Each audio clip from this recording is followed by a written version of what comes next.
I'm Julia. Lex. I'm Dusty. Friends call me Harry. Right on time. Let's hit the road. How long have you been trimming? I've had friends who've done it before. Welcome to the Hollow. You're just in time. Hey, Jane, thank you so much for speaking to us. Congratulations on the movie. Thank you. It's been a long road, but it's finally releasing in theater, so congratulations. I know, it has been a very long road. That's very true. I mean, because I mean, I know that you're on the festival circuit quite a long time after everything else as well, of course. Because you've been on the festival circuit, I imagine that you're going to help. It's going to help you kind of go to the release a lot less nervous, I imagine, knowing that you've seen it with a lot of audiences. You must be kind of very relieved to be able to see it without kind of that angst and anxiety that maybe people might not like it, because everyone said a lot of good things about it. Yeah, no, that's right. And I feel like the audiences that we have for the premiere tonight and tomorrow night are audiences that it's been made for. It's like young, hip, creatives. I feel like they're going to love it. Like my friends I don't think my friends would love it. No. They're kind of older. They're older. They're more conservative. A lot of my friends, they don't get it. But, I think the young audiences that love horror are going to love the film. Well, that brings me to the first question. I mean, obviously, you've been about the same age as your friends, but what was it about this film that you really kind of dug that made you want to get on board as one of the actors, but also as a producer on the film? Well, I kind of feel like I wanted to bungee jump, I Right. wanted to do something that was going to put me way out of my comfort zone, that I was going to have to really kind of, jump into something that was scary for me as an actress. And the whole experience of shooting through the night and in the mountains of Utah during COVID, the whole thing was just so out of my comfort zone. Yeah. And I kind of wanted to do that.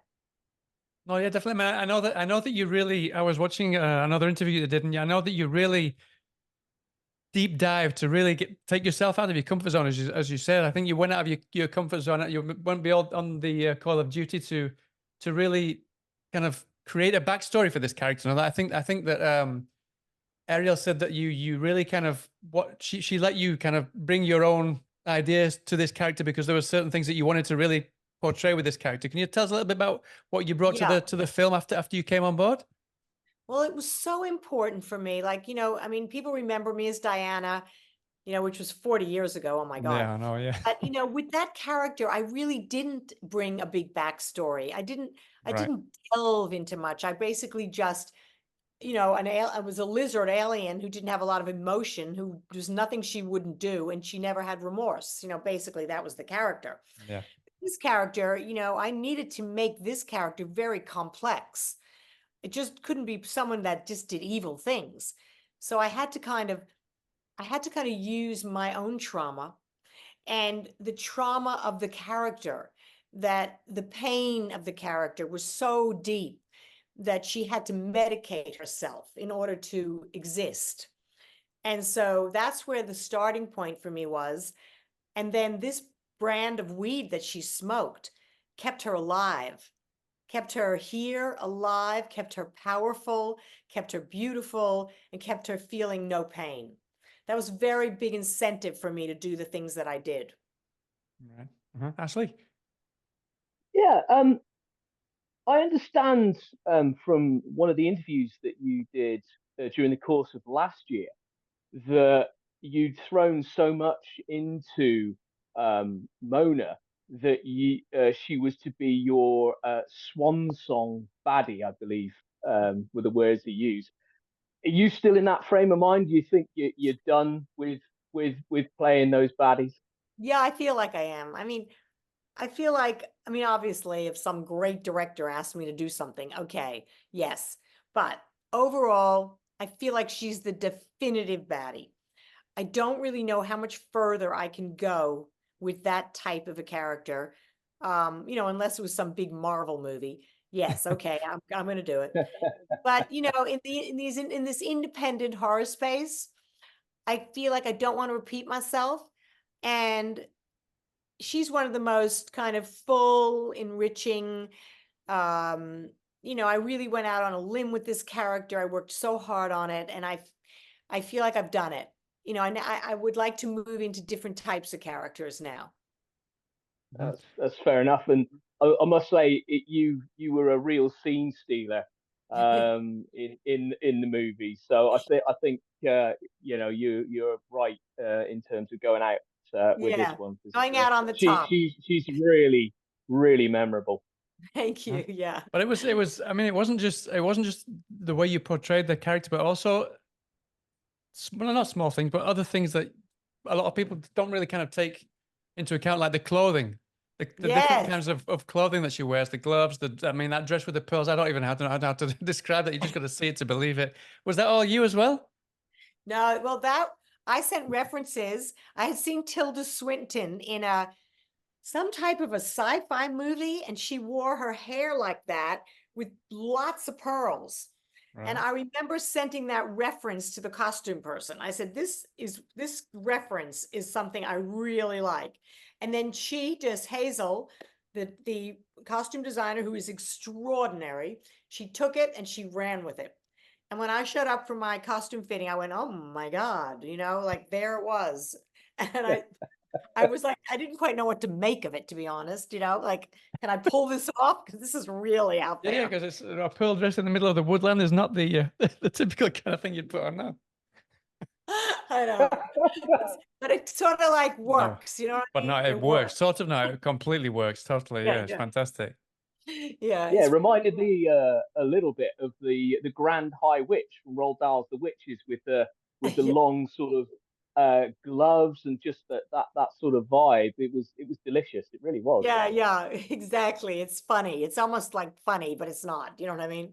Yeah. Like, Yeah. good, because my son saw it. He's a very big critic, you know, and we watched it at home, and he just went, "Mom, you were great. You were the best thing in it," you know. And I thought, well, I hope he feels that way, because you know, it sort of harks back to those movie actresses like Betty Davis and Joan Definitely. Crawford, you Yeah. know, all the big acting and the big, and so I just was thinking, I hope he doesn't go, "What was that, Mom?" But he kind of got it, which was great. Yeah, I think the audiences will as well. Definitely. I know Howard and I are both on the same page. We adored your character. Um, just wanted to sort of chat about a little quote that I'd found online. There was a reviewer from last year's Panic Fest that had called Trim Season Suspiria on a Weed Farm. Um, I was just wondering what your initial sort of gut reaction was when you first read the script. Did you kind of draw any kind of comparison to that, or did you sort of see it a completely different way? That's great. I love that. Suspiria on a wheat farm. That's really good. I think when we were shooting it, we were kind of thinking about that hit film, Midsummer, that had just come out. Yeah. And, that kind of, there was a languidness to it and the way that it was filmed. And I think once we get into the woods, all the shots of the woods and the life, and that was very important to Ariel, that the woods had their own breath. They had their own, kind of almost like a person. They were breathing, they were moving. And so that's why she did a lot of those beautiful sort of atmospheric shots of the woods, But yeah, I mean, when I read the script, I just thought this is a really great story. And I didn't really, at that point, have any idea of the way it would be shot. I mean, that was kind of Ariel. She came on and she sort of created the whole vibe, which was fantastic. Mm-hmm. And what about the vibe with the antagonist, the protagonist in the film? Did you go full method like the rest of the things that like all your clothing and all these different things that you did, or did you share time with them offset and not really kind of keep yourself away, keep your distance to make things feel more authentic on You're on talking camera? about the young actresses in it? Yeah, sorry, the young actresses, yeah. Well, I mean, I loved Beth and Alex, I kind of talked to, and I loved them. I didn't have as much to do with the other characters for whatever reasons in my scenes, but I think just by the very virtue, I didn't even consciously do it, but I kind of kept my distance. And it was just something that I felt, that I didn't want to be close to them.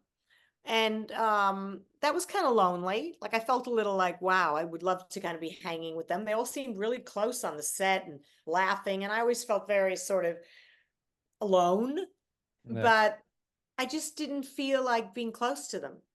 And I guess that was because I did all these horrible things to them. So I kind of kept my distance, you know? Yeah. I mean, the reason I ask is because obviously I don't want to give anything away in terms of the plot, but there are certain moments where you kind of come across as almost like a maternal figure for Beth's character. Yes. So I wondered if you kind of kept your distance, or you did kind of create that kind of a mother-daughter kind of bond there Yeah. that goes on. Yeah, I Beth is probably the one character in it that I did feel that way towards. Yes. She's very special. She's a very special young actress. Not only is she an unbelievable singer, like we're talking off the charts singer, but she's a very nice person and humble and easy to work with and a delight. And so I kind of fell a little in love with her. So there might be an album from you two sometime in the future. Yes, I hope so. Man, I'd kill to That'd sing be with that great. girl. She is so good. So I think I did. You're right. I think I did have those feelings towards her. Yeah. Ashley, we got like 2 minutes, so I'll leave you to ask the last question. Yeah, sure. Obviously, we've mentioned that you were an actor and producer here. Did you have a preference as to which hat you wear? You know, are they very, very different roles that are ultimately rewarding in their own different ways? I think, that I now realize that I'd rather just do one or the other on a film. Because as an actress, it's very stressful being an actress. I mean, even on a film, you have to come up with the goods. You're thinking about your lines all the time. You're thinking about, you have to stay in it. You're always in it on the set. Even when you're not, even if you got 3-hour wait, you're still in it. So it's, and as a producer, the other hat is, oh my God, are we running out of time? Is the light going to come up? Are we going to be able to get that scene in?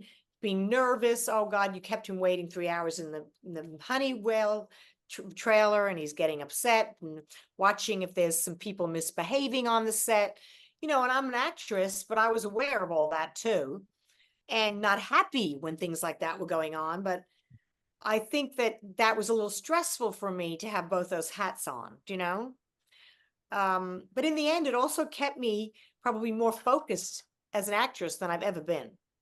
Because I, as an actress, would complain normally. Oh no, my God, I'm so tired, and that's what actresses do.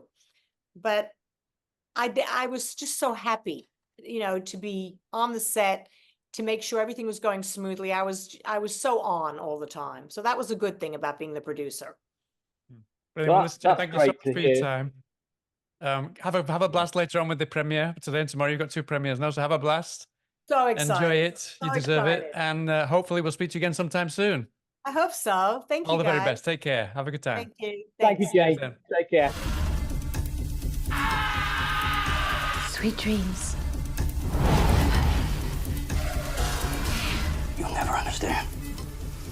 If she wants to, Mona can control the whole mountain. Whatever's going on, it ends now.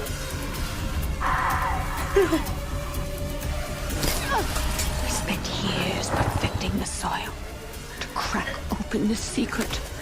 We finally got it right.